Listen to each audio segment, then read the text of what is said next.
Halo guys, Assalamualaikum warahmatullahi wabarakatuh. Salam ceketer untuk kita semuanya. Selamat pagi, selamat beraktivitas. Ini kita pagi-pagi kali ini biasa guys. Kontrol mesin tetas semuanya hidup 1, 2, 3. Ya, ini hidup, kemudian itu juga hidup sebelah itu. Nah, yang di ujung sana pun juga hidup. 1, 2, 3, 4.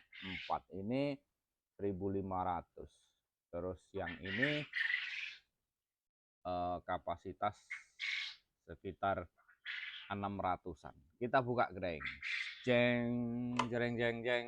Waktunya kita membolak-balikkan telur puyuh dengan kita kemarin ada sesi pertanyaan dari kawan-kawanku.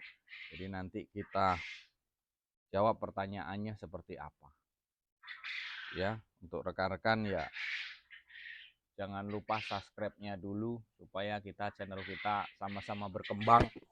Channel kita bisa dinikmati dengan kawan-kawan yang lain dan juga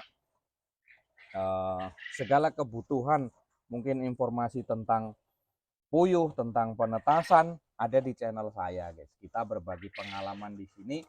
Makanya yang belum subscribe yuk silahkan di subscribe saja supaya apa yang saya upload, apa yang saya rekomendasikan, apa yang saya review itu dapat masuk di HP rekan-rekan semuanya ya. Kita sama-sama menambah informasi, sama-sama juga kita menambah pengalaman yang ada di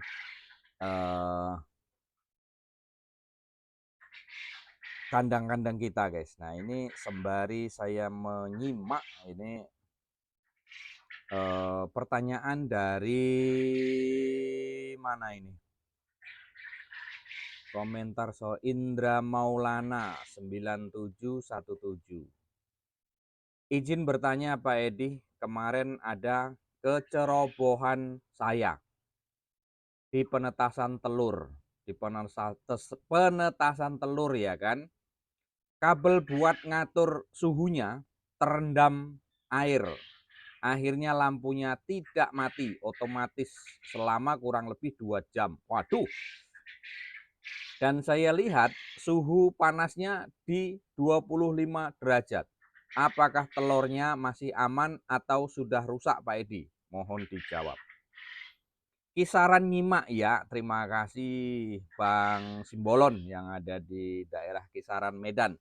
Ini Indra Maulana, kita ke pertanyaan Indra Maulana. Jadi gini guys, kesimpulannya kita dekatkan saja kameranya. Nah, kita bahas dari sini.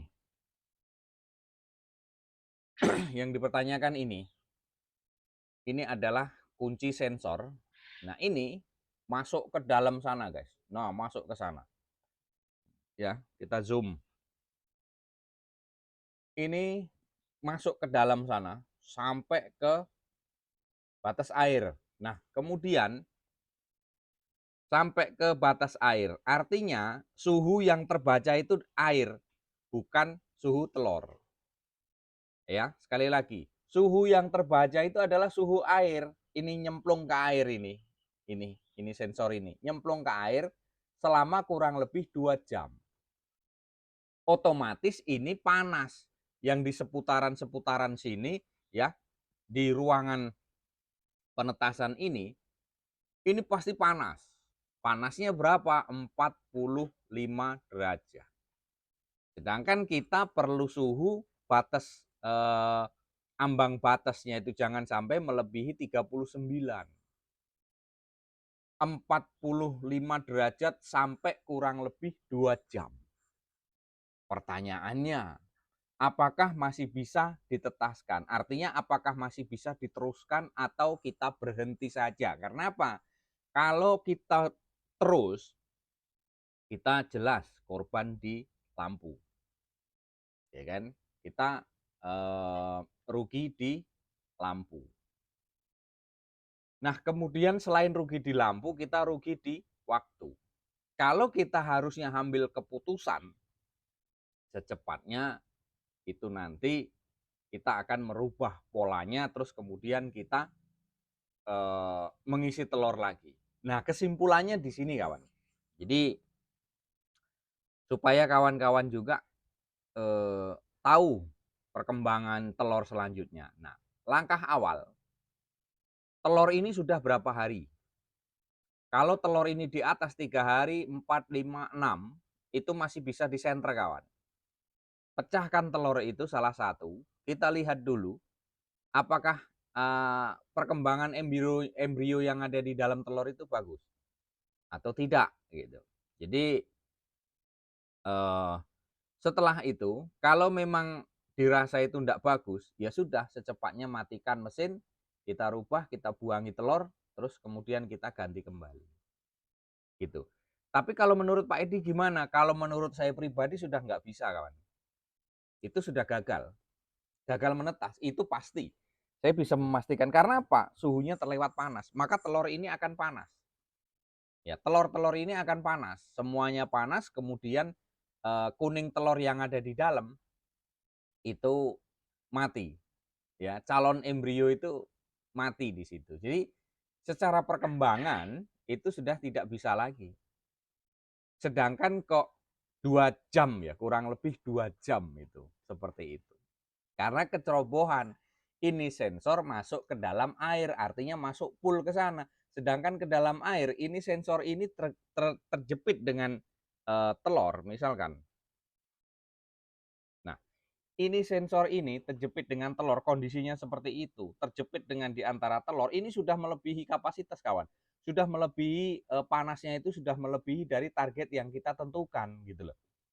Ini nih harusnya di atas telur seperti ini. Ya, harusnya di atas telur seperti ini. Ini kalau terlalu masuk ke dalam sana, maka dia akan membaca yang ada di dalam. Yang ada di bawah telur. Sementara waktu kita butuh suhu itu di atas telur. Nah, yang di atas telur ini panas. Dia akan lari ke bawah membaca suhu yang di bawah. Nah, suhu yang di bawah itu nunggu panas. Kapan panasnya? Karena terhalang dengan telur. Gitu. Karena terhalang dengan telur. Makanya kalau suhu itu sensor ini penempatan tidak benar, maka gagal semuanya.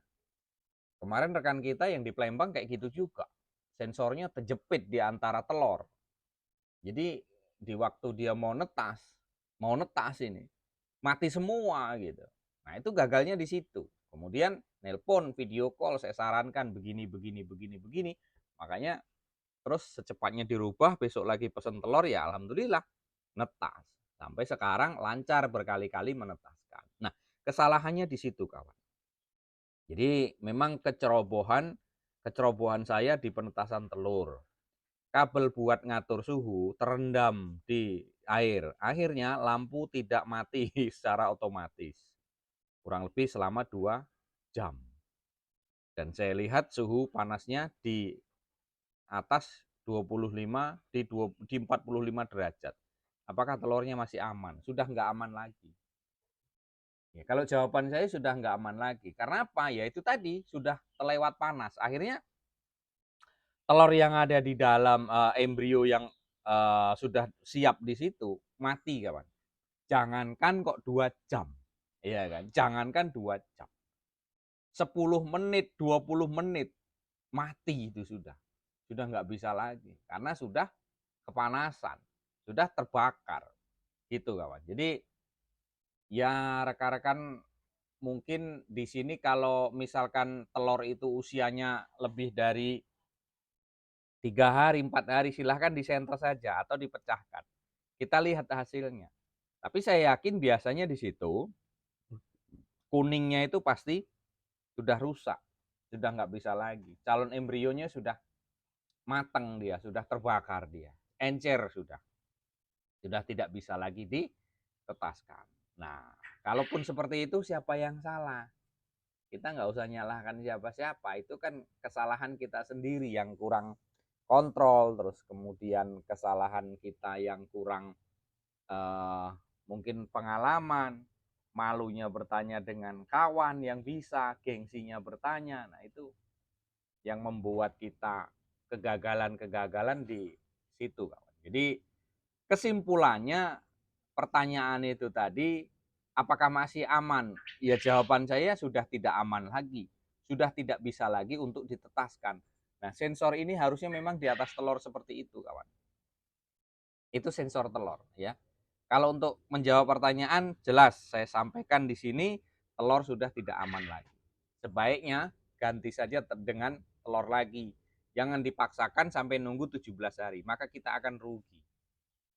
Ruginya di mana ya? Jelas ruginya di token, bukan di mana-mana lagi. Itu pasti, kawan. Ruginya di token. Nah, mungkin hanya itu kawan-kawanku semuanya, kurang lebih ya mohon maaf itu pengalaman saya karena saya juga ngalami seperti itu. Kenapa saya bisa cerita, kenapa saya bisa menjawab, karena saya pernah mengalami hal yang seperti itu. Ya, salam ceketer untuk kawan-kawan, lebih berhati-hati dalam kita menetaskan, jangan sampai gagal karena semuanya duit yang ada di sini ini kita modal kita jangan sampai terbuang sia-sia. Kalau bisa modal itu ya tersalurkan dengan baik, tersalurkan dengan sesuai dengan harapan kita dan bayangan kita, ya. Mudah-mudahan bermanfaat kawanku semuanya yang ada di seluruh Nusantara dari Sabang sampai Merauke. Kurang lebih mohon maaf, salam ceketer untuk kita semuanya. Wassalamualaikum warahmatullahi wabarakatuh.